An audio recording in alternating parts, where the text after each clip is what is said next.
What sort of life would you have to have so that you could bear your suffering nobly? That's a good question to ask yourself. People say they want to be happy. That's not true, by the way. If you investigate what people mean when they say they want to be happy, they say, I just want to be happy. It's a very funny phrase. It's, what do you mean, just? Like, there isn't anything harder than that. So you can't just say just, that's all you want. You just want to be happy all the time. That's all it would take. It's like, good luck with that.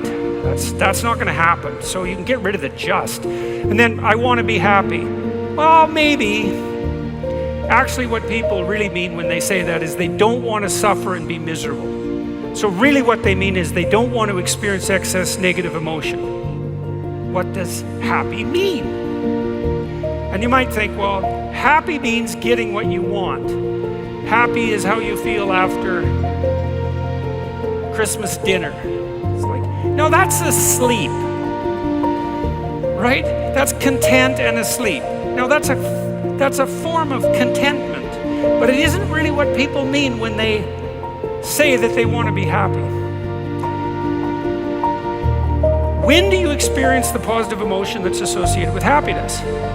The answer is, not when you've attained a goal, but when you're pursuing one. So you're set up, your positive emotion is associated with movement forward. You could say that your positive emotion is the psychological equivalent of forward movement, just as your negative emotion is the psychological equivalent of freezing or retreating. So your emotions are very tightly tied to your action. Freeze, retreat, negative. Advance towards a goal, positive. No goal, no positive emotion. Confusion. So no goal not only means no positive emotion, it also means confusion, and confusion means anxiety and dread. And so a life without a goal is confusing and hopeless.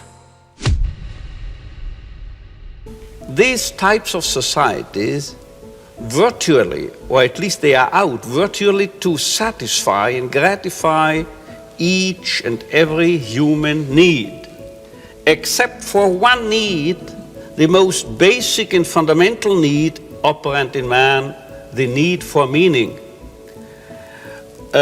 Consumer societies even creating needs, but the need for meaning, or as I'm used to referring to it, the will to meaning remains unfulfilled. It's what I'm used to as calling recently the unheard cry for meaning. You scarcely will find any reference to what is the most fundamental and basic concern of man. Neither pleasure nor happiness, nor power or prestige, but originally and basically his wish, his desire to find and fulfill a meaning in his life, or for that matter, in each single life situation confronting him. And if there is a meaning to fulfill, if he's aware, if he becomes cognizant of such a meaning, then he's ready to suffer, he's ready to offer sacrifices, he's ready to undergo tension, stress, and so forth, without any harm being done to his health. I heard you say, there's only one thing I dread, not to be worthy of my sufferings. There's a few meanings behind that. I think it's how you handle your sufferings.